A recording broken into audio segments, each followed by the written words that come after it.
Welcome to the Real News Network. I'm Paul Jay in Baltimore. As the American presidential elections heat up as we get closer to September, President Obama clearly leads amongst African Americans in polling, but he needs African Americans to actually go to the polls, not just answer phone calls about how they're going to vote. The question is, has he done enough for African Americans, and not just African Americans? Has his administration fulfilled enough of the promises he made to poor people, working people across the country, enough that they will actually go and vote? Now joining us to talk about all of this is Julianne Malveaux. She's former president of Bennett College for Women. She's an economist, an author, and a commentator. And her latest book is Surviving and Thriving, 365 Facts in Black Economic History. Thanks for joining us, Julianne. Great to be with you, Peter. And I should say Julianne's joining us from Washington. So what do you make of my question? It's easy enough when somebody phones you to say, who do you like, who you're going to vote for, who has likability. But that's not the same thing as being inspired enough to actually go down and vote. How do you think this might play out? Well, I think in the next 2 months, the Obama challenge is really to mobilize the base. There are a lot of people who were very excited in 2008 because, of course, 2008 was history. We need people to get out in the same numbers, and there are a lot of people who are somewhat discouraged. They didn't, in their minds, get enough, but we have to remember President Obama inherited. In other words, he inherited an economy that was going hill, and to the best of his ability, he shored it up. But for 2 years, he was able, with a Democratic Congress and Senate, to do some things. And in the last 2 years, he's really had major Republican opposition. Mitt Romney has said that the president doesn't know how to create jobs, but he has a Jobs Act that's sitting on the table that the Republicans just won't move. However, those nuances don't mean very much to someone who doesn't have a job, to college graduates who can't find jobs. And so basically the base has to be mobilized both by talking about what President Obama has done, and I think he's not done enough of that. His team has not done enough to talk about accomplishments, but also, although it's a little bit negative, we have to remind people of what the alternatives are. I mean, Romney Ryan is not an alternative to Obama unless you want to give up an awful lot. Now, if you talk to young black activists in Baltimore, and I'm in Baltimore, and I talk to a lot of people here, they are so disillusioned with President Obama and his administration that they're unlikely to vote at all. I was at a class at Morgan State where I spoke to the class, and one of the young women in the class raised her hand and said, "Can they do anything to you if you decide you don't want to vote?" And in follow-up, it was a very conscious decision. I can't vote Republican, she says, but I don't want to vote for President Obama because I don't really think he did much of what he promised. And this was back during the time when they did control both houses, this exchange. There's a feeling that President Obama simply represents another section of the American elite, and they may do a little more than the Republicans, but nothing close to what the rhetoric was.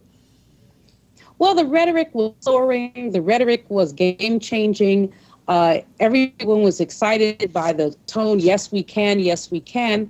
But the fact is that when you take rhetoric and you add it to practical politics, you can do as much as your legislature and the Supreme Court allow you to do. I think that lots of young people understand this theoretically, but especially when you have high unemployment, they want to see results now. We're looking at especially young people, those under 25, and finding a job is almost a miracle for some of them. Too many have gone back home to live with their parents. Too many are volunteering as opposed to getting paid jobs. So I can understand the discouragement. But Julianne, part of the issue is and I've seen you say this yourself in some of the interviews I've read of you, is that it was a mistake for people if they thought President Obama was quote unquote a progressive. That if you look at his history, if you look at how he spoke, and in fact how he campaigned as a centrist, corporatist Democrat. If he hadn't been African American, he would have been another kind of Clinton-type Democrat, and maybe perhaps people wouldn't have had the same kind of expectations they had of him. But I'll give you an example, and this is one that's raised often when I speak to people here, is that he was so wedded to the private sector in terms of job creation that he just would not try to initiate a direct jobs program. in a Rooseveltian New Deal style. He more or less took that off the table right from the beginning. So, and early in those days of his presidency, when everyone was talking about the financial apocalypse, he had the political capital to do something like that, but he actually didn't want it. He doesn't believe in that. I think the mistake that President Obama made, number one, is that he brought Larry Summers and Tim Geithner into his economic team. These guys are clearly corporatists. Wherever President Obama was coming from, he got basically the establishment to advise him on economic issues, and neither of them has been not even progressive. I mean, they are, more than centrist, right-leaning. And so that would be one issue. Secondly, when you have the stimulus package, more money should have gone not to the states, but to the cities. That's where the highest unemployment is, and that's where you really could make a difference. I think, thirdly, although many would disagree with me, healthcare is historic. This thing that people are calling Obamacare is the first time we've changed the social contract since FDR. But flip side, look at how much political capital you had to get up. If I were President Obama, and of course I'm not, I would have done jobs before I did healthcare, because you would have had more people excited and engaged if they had jobs. And so jobs should have been at the top of the agenda, healthcare second. I think that you might not have seen the flip in 2010, but you did. But anyway, hindsight is 2020, and neither you or I is the President of the United States. I hate to say, come from a negative perspective and say consider the alternative, but that's one of the things we have to consider. Now, your young woman in Baltimore who you spoke to at Morgan State, frankly, is the rule and not the exception. I've had blistering debates with young people under 25 who aren't going to vote, who need to be persuaded to vote, who are disillusioned with President Obama, some of whom went out in the streets in 2008, registered people to vote, who aren't going to do it this time. I was recently with some friends who are high rollers. I'm not, but a woman who maxed out last time, 23.5 is what she gave. And she said this time she's going to give 5,000. And I said, why so much less? I mean, she hasn't experienced any losses in the stock market. And she said, I'm just less enthusiastic. So this is the challenge that President Obama... I'm curious, is she African American? Absolutely. So that's very interesting, because that's a constituency. I mean, if he loses that constituency, upper middle class or even well-to-do African Americans, that's a real weakness. Well, this lady's going to vote. She's going to vote. She's going to vote for the president, but she's not going to give as much, and that is alarming. But again, I think a lot of people are feeling disillusioned. So how do you combat that? First of all, this summer may be an exception, tends to be a pretty dry time for campaigning.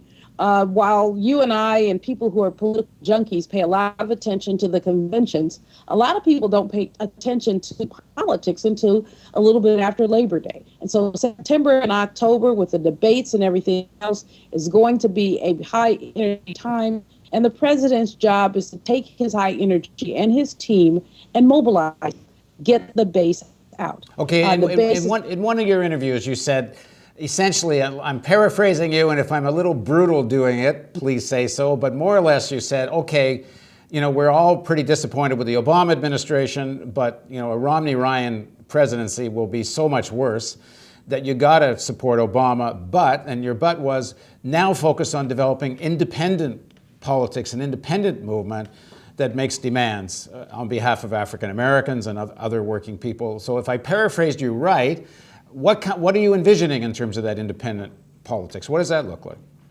Well, Reverend Jesse Jackson with Rainbow Push, I think in 1988, he really did talk about independent politics. The late Ron Walters wrote extensively about independent politics. It doesn't have to be inside a but the fact is that you won't even get fed in your mother's house unless you bring your plate to the table. In other words, African American people, progressive people, have not made demands. Some people have been so excited about having an African American president that they haven't brought their plate to the table. And if you don't bring it, you won't get anything.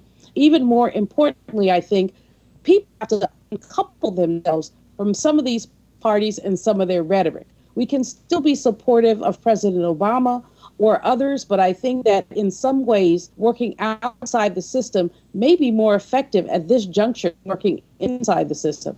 Romney takes it to the extreme, but before Mitt Romney, when you looked at, let's say, a Clinton and a Bush, I used to call them the Demoublicans and the Republicrats. In other words, when you looked at the parties, there was an awful lot of similarity, especially with the leaning to corporate America, often with the positions on social programs. And that's just not acceptable. We should be sending young people to college in much greater numbers.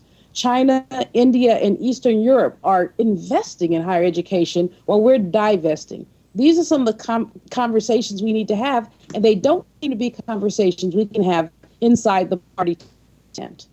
So how then do you deal with that? Let me back up. How do you deal with the problem that every 2 years there's an electoral campaign that draws people back into this thing, that the Republicans are such a draconian alternative, you wind up supporting the corporate Democrats, and where does the independent movement develop then? Or is there any possibility of waging a fight within the Democratic Party, a real fight? Because a real fight would mean that at some point people have to say, well, we're not going to vote at all if there isn't some kind of movement. Well, let's look at the Tea Party and what they've done to the Republican Party. They've pulled them all the way to the right. The Tea Party does not represent every Republican, but the moderate Republican has almost become an endangered species because of the influence of the Tea Party. Why can't the progressive left organize in the same way? I don't want moderate Democrats to become endangered, but what has happened in the past couple of decades is that the progressive position has been swallowed by the centrists. You look at any number of people, I would think of Reverend Jesse Jackson as one. I would think of many others raise progressive issues, and they get swallowed by the centrists. And so the left wing of the Democratic Party has to endeavor to be as influential as the left wing or the right wing of the Republican Party. That simply hasn't happened. Progressives get together and they grouse. This isn't right, that isn't right. But as you said, we come back into the fold eventually. What we haven't done is an intra-party insurrection inside the party to say, these are some things we believe in. We look at the platform, and it's a reasonable platform, but the Democratic platform doesn't even ask for statehood for the District of Columbia, where you have 600,000 people who are virtually unrepresented. And so these are some of the kinds of things that I think progressives need to rally around and say, we're going to draw a hard line on this in the sand. Okay, thanks very much for joining us, Julianne. And thank you for joining us on the Real News Network. Thank you.